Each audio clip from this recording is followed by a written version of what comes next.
50 years ago, almost every part of Wales reverberated to the sound of steam-hauled freight trains.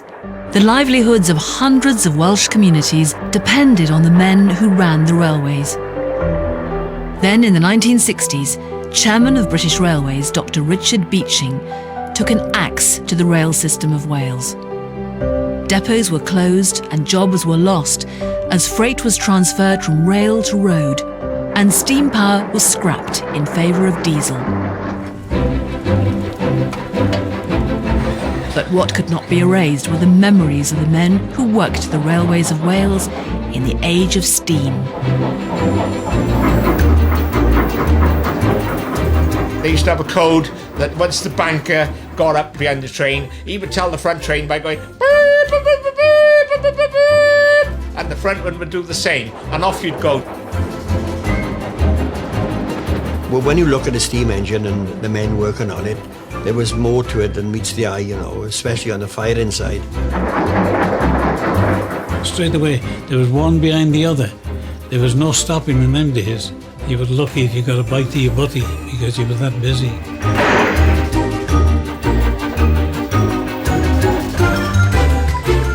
With the enthusiasm of volunteers, Heritage Railways have done much to bring back the joys of steam trains to the people of Wales over the past 40 years. Enthusiasts like Jim Clemens filmed coal trains and engine sheds before they disappeared. Much of this invaluable footage has never been seen on television before. This is a celebration of the glory days of steam, past and present, and the memories of the last generation of men to work steam-hauled freight in Wales. It's the story of Beeching.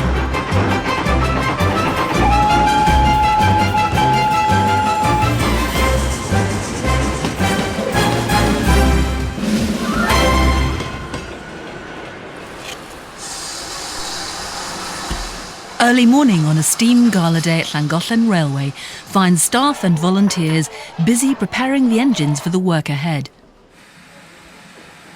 There is immense pride that all 6 locomotives have been rebuilt and maintained at the shed. The engines are an important part of what has made the railway a major tourist attraction. Many of the people who work here were smitten with steam in their childhoods simply because their father worked on the railways, like Dave Owen, Chief of Engineering.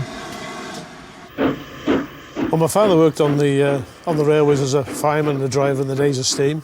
He worked out at Crows Newid at Wrexham, and I obviously as a youngster got hooked on steam locos. Didn't bother collecting numbers, just had to be by a steam engine, whether it was in the shed, on the footplate, just got addicted at an early age.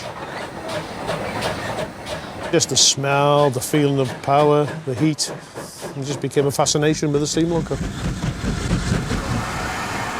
The scene at Llangollen today is the nearest one can get to a lost world of skills and know-how of steam engines, a world of experience from engine sheds across Wales before the Beeching cuts of the 1960s.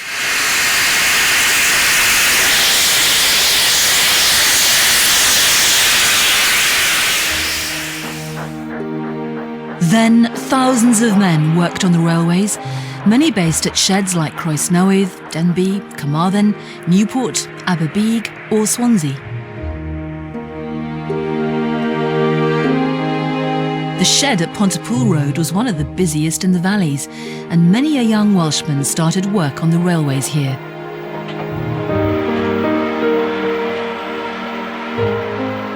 This film brings back fond memories for Tony Morgan, who worked at Pontypool Road in the 1950s.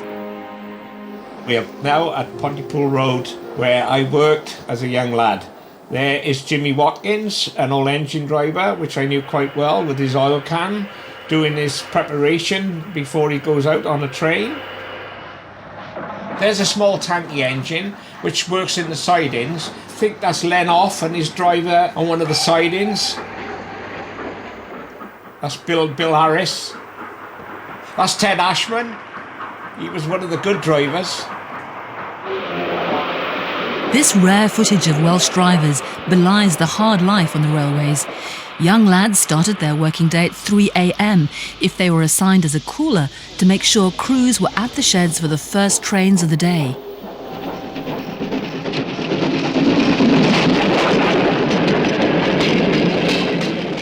Early hours of the morning, they used to send you out on an old-fashioned bike, a great big sit-up-and-beg thing, around Griffithstown and Sebastopol, where most of the engine drivers lived, to call them out to make sure they wasn't late to get into work 2, 3 o'clock, 4 o'clock in the morning.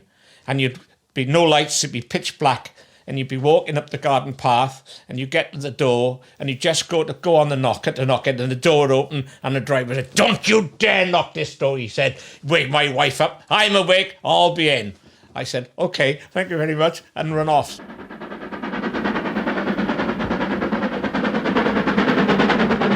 Working the coal trains of South Wales was tough. Railwaymen drew on skills developed over 100 years since the first locomotives of the 1850s. Firemen had to build the engine's fire to provide sufficient steam power at the right moment to haul heavy wagons up the steep gradients common throughout the valleys. Driver Dennis Jones was a fireman at Abercynon in the 1950s. You built your fire towards the firebox door, and you built a good platform there, so you slide the shovel and you could direct your coal right at any part of the firebox.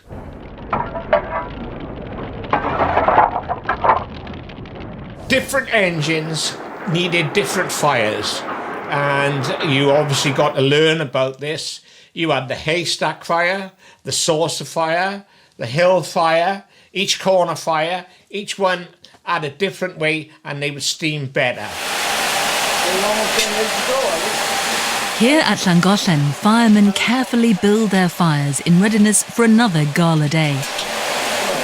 They use the best coal available, but it is prone to creating clinker, a stony residue made up of impurities produced when coal burns. The quality of coal has always been an issue for firemen. The goods sheds used to get rubbish coal, really.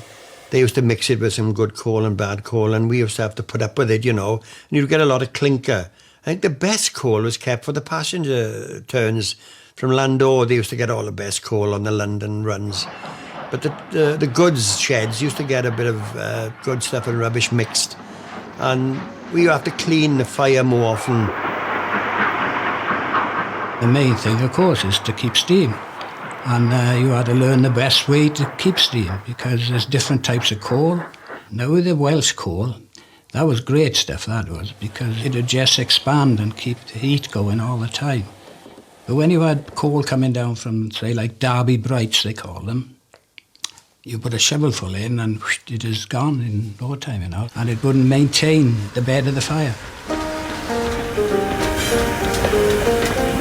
Before the Beeching cuts, Welsh railways carried all kinds of freight, be it coal, cattle or food.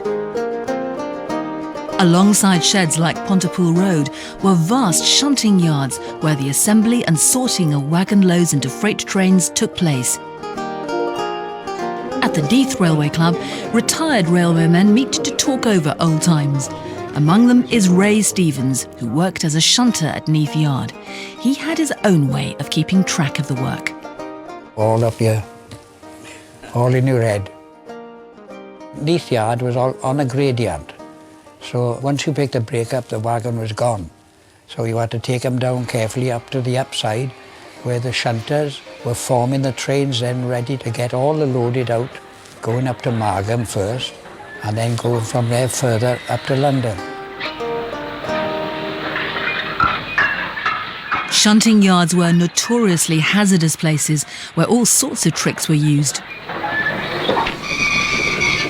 I remember one day, Griff John, he was from Port Albert, I think, and Griff John, he was about 6'2" and about 17 stone, and he'd put the brakes down with his behind. He'd sit on the brake, and it took two of us to get the brake back up, because it would go into the last hole. But Griff used to sit on him, and I could hear him laughing as he was doing it. He knew he couldn't get the brakes up for the wagon.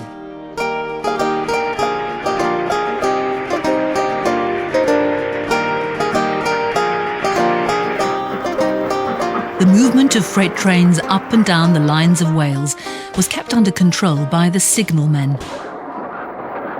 Many of the enthusiasts' films show engine crews and signalmen exchanging tokens, just as they do today at Llangollen.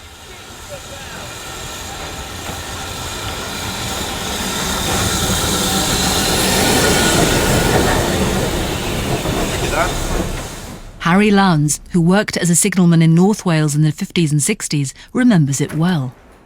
The token system was a machine you had, and there was 3, 4 or 5 tokens in the machine, and it covered single track, where there was only one, as they used to say, one engine in steam allowed along that track at one time.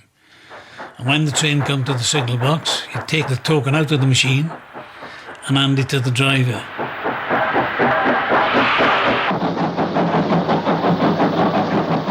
These films of the axed lines to Brecon capture the atmosphere of a vanished world of branch railways as crews and signalmen exchange tokens. No matter how many single-track sections there were on a line, the token system ensured trains would never collide. Brian King worked the Neath and Brecon line. The system we worked on in N&B was that the signalman had a little frame outside he'd stand in, and you give him yours with one hand and grab his with the other, you know. It used to be pretty quick change, and it was a bit eerie, like, and I have dropped them on occasions, and you have to stop and go back for them. So the driver wasn't too pleased then.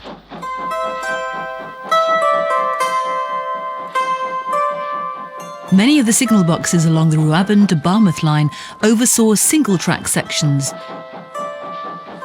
One of these was near Bala Lake at Llanuwchllyn.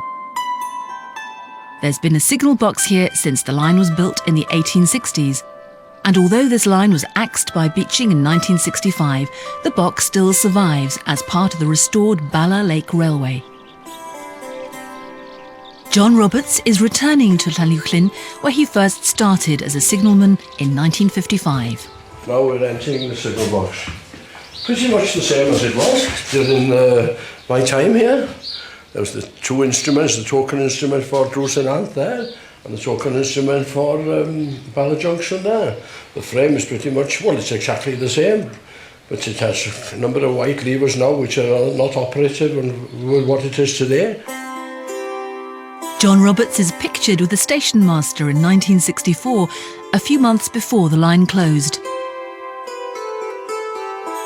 The mostly Welsh-speaking signalmen would talk to one another by the wall phone that connected every box along the line. Lle mae'r dawn tren ydi? Ydi o gwmpas Llandrillo neu Llanderfel? O ie, nefo, galwch chi pan fyddwch chi'n barod. Iawn. A cymwch ddwrnod da ar y ceffylau ydi, gobeithio gnwch chi pum bach o arian heddiw. Iawn. Ta-da i di. During the years of steam-hauled freight, the signal boxes of Wales handled far more traffic than at any time since. And for signalmen, the work was hard and more dangerous than it seemed. Some levers they operated pulled a cable that could be connected to a distant signal several miles away. When you're looking at the lever and you're thinking, now, where is the signal position? If it's close to the box, quite easy to pull off. But if you're pulling 3 miles of wire, that's a different kettle of fish. It gets very, very heavy to pull the wire. And I mean, I'm known that you put your foot up to get hold of the lever and give it a good tug over.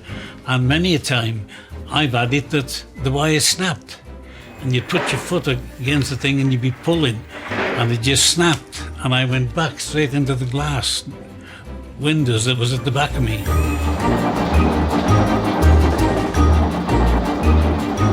When the steam trains were going, there was a lot more steam trains about in good, and you had to regulate what to let go and what to hold back.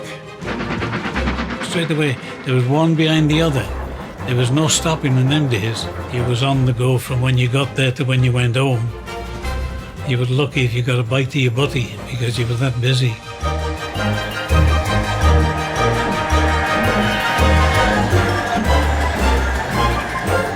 On steam gala days at Llangollen Railway, they like to simulate the working activity of stations in North Wales before the Beeching cuts. After the axe fell on the Rhuaben to Barmouth line, goods trains once again steam back and forth along the 8 miles between Carrog and here at Llangollen station. The revived railway has come a long way since it was started by a few enthusiasts in 1975. Dave Owen joined them the same year. We used to have the workshops under the signal box in the platform. There was no track here, just a few lengths of line in the station. Bit by bit, it just became a desire to move the thing forward and try to replace something that had been taken away. Freight such as slate, stone and cattle was transported through here originally, but in the new age of steam at Llangollen, the station is busier than ever, beating Beeching at its best. John Roberts also worked at the signal box here in the 1960s. Oh, thanks. Hello, Charles. Hello, John. How are morning. you? Nice How to are see you? you, yes. Hi, nice to see you Nice again. morning, yeah. John Roberts has popped in to see his friend Charles Wilson, signalling inspector at the revived railway. We're dealing probably with more engine movements here now than what John was when the line was open, because this box was normally switched out and they only used to open it for excursion traffic or dropping goods wagons off into the siding behind the signal box here, or putting a locomotive in the spur the other end of the bridge there. So it's probably more busy now than it was in John's day. I'll admit to that, yeah. It's just different. With these short frames, you know, you could just stood by the frame, right? Yeah. You stood by the frame, you'd never moved. But with a frame of about 50, 55 litres, which is Bala Junction and Bormamouth and them places, you had to walk along the frame as you work it, you know. Yeah, put it back, that no, number 2 now. Put this one back? Yeah. Oh, it goes back too, doesn't it? Yeah, I didn't expect to see that going back so hard. Yeah. Go on, John. Another pull, I'll have a bad back now. Yeah. There we are. Today, there are very few drivers alive who know what it was like to take 700-ton coal trains up and down the steep gradients of South Wales in the age of steam. Among footplate crews, this was known as incline working.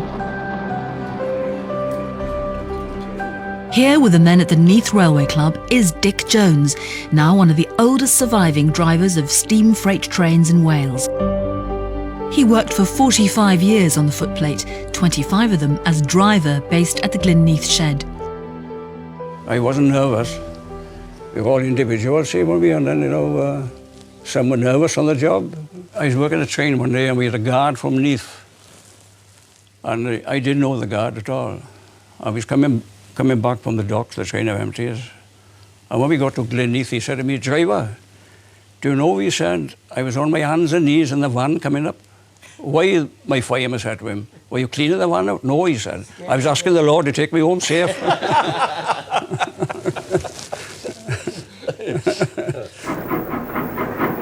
Some gradients were so steep it needed the power of a second engine pushing from behind. This was called banking.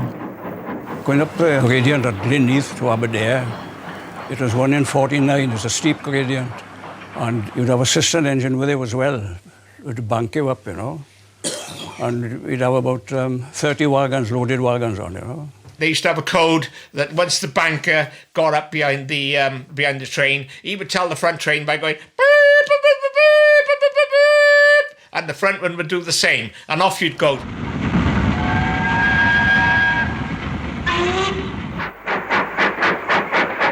Though it seemed hard work for crews and engines taking a train up the steep inclines of the valleys, it was much more precarious bringing it down the other side. In this remarkable footage, a steam engine on a gradient with heavy coal wagons cannot keep control, even with brakes down hard and sand being poured onto the rails for extra grip. At Llangollen, a staff member demonstrates how the crews operated a braking system practiced throughout the age of steam-hauled freight. When you're coming down an incline, the guard would come down, or the brakesman, you call him, and you start pulling away quietly, and he'd be putting the brakes down. And when he knew he was sufficient brakes down, he would just blow 2 on the whistle for him. And then he'd go back to the guard's van, and away you go. It will come through experience, really, because you knew with the stroke of the engine, the power of the engine, you know. You knew that you had sufficient brakes that you could come to a stand, you know.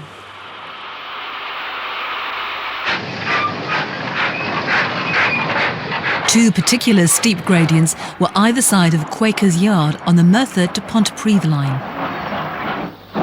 As a fireman, Dennis Jones knew the line well, so he was immediately alert to a misunderstanding between his driver and guard at Quaker's Yard, an error that was to result in a runaway train. We came out of Black Lion Colliery, which is Merthyr Vale Colliery, and we approached Quaker's Yard, and we come to the top of the bank where the stopboard is, and then we wait for the guard to come down. He stopped putting brakes down, and I'm looking back for the guard. And he was on the van. I said, "You haven't whistled for sufficient brakes, have you?" I said to the driver. He said, "No, I haven't." Well, I said, "The guard's back in the van, give me the tip." So I said, "You haven't got enough brakes down." We couldn't stop, there's no argument about that at all, and we were picking up speed all the time, and it's a 1 in 40 bank. So we came through Abercynon station, the signalman was hanging out of the window, and I was motioning him to go, that I wanted a straight run.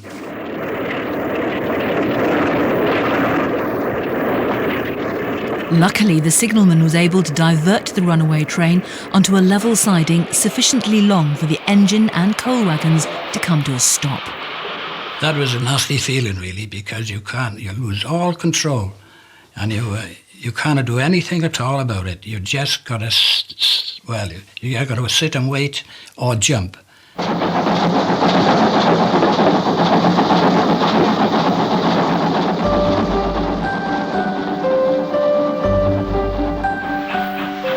The line from Blaenavon Yards to Pontypool Road was built in the 1870s to transport coal from Big Pit high up on the moors of Blaenavon.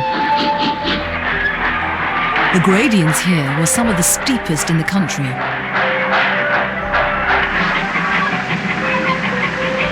In 1980, Big Pit and the surrounding collieries closed.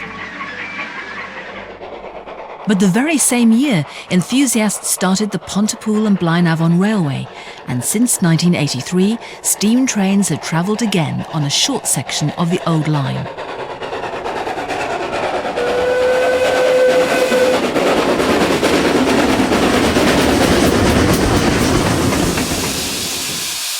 Dennis Jones worked the coal trains here as a young fireman in the late 1940s, and can still remember the challenge of the gradients.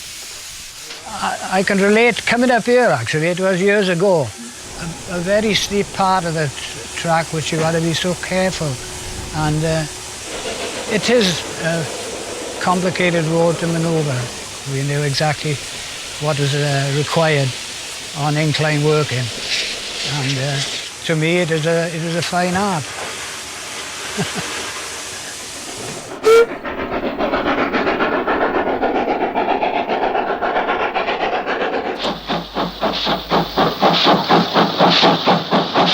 The many inclines and gorges of the valleys presented plenty of challenges for the Victorian builders of the railways in South Wales. But transporting the coal was paramount, and no matter where a mine was located, bridges, tunnels or viaducts would be built. The spectacular Crumlin Viaduct spanned the Ebw and Kendon valleys on the Vale of Neath line. Opened in 1857, this engineering marvel stood 200 feet at its highest point. Tony Morgan fired trains over it a century later. There were several viaducts, but there was nothing like Crumlin Viaduct, because when you were up there, the wind, it was quite high. There was only a small door on the western engine, so it was right through and it'd be blowing you. Very, very exciting, really, because you were way up, and I used to go over there at all hours of the night and all hours of the day. The Crumlin Viaduct, which had stood for over a century, was demolished within 3 years of Beeching's closure of the line in 1964.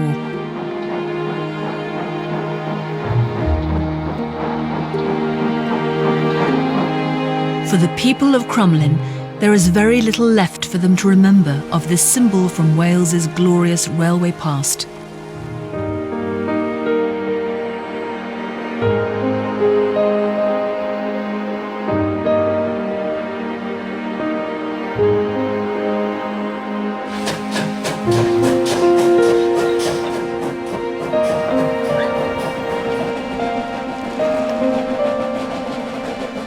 Restored railways have had great success in bringing the experience of steam railways to a modern public. But since Dr. Beeching finished off steam-hauled freight in 1967, it is simply not possible for these railways to convey the reality of working steam trains. Taking 70 wagons of coal up and down the valleys of Wales is preserved only on enthusiasts' films and in the memories of railwaymen like Tony Morgan. Here we have an old video, and after watching it I just could not believe it. It took me back right to where I was a young lad working on the railway, and the sounds, the smoke, the smell, everything was great on the railway, and it was lovely to put your head out through the side and just smell.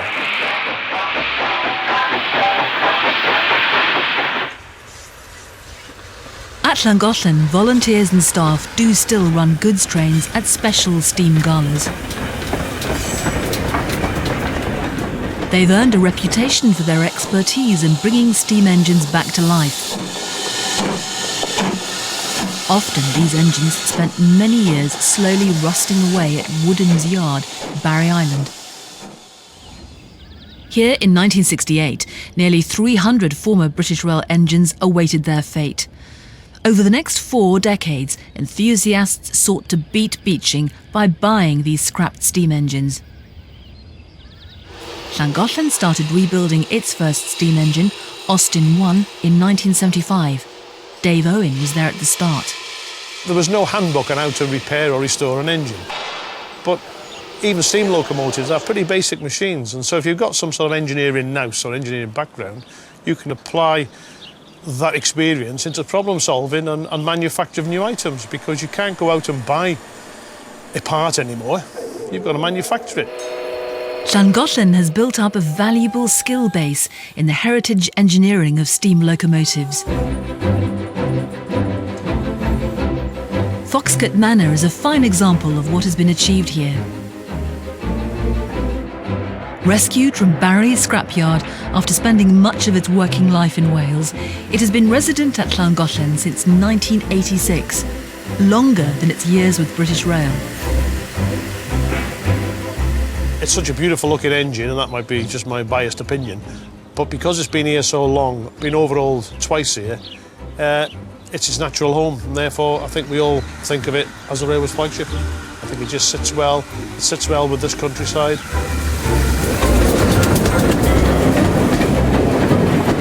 Like all restored lines across Wales, Llangollen Railway is dedicated to keeping engines alive. The story of the remembrance and preservation of steam railways is one of triumph over tragedy, pride in the past and hope for the future. Dr. Beeching had no idea of the thriving heritage industry he would create when he axed the steam-hauled railways of Wales.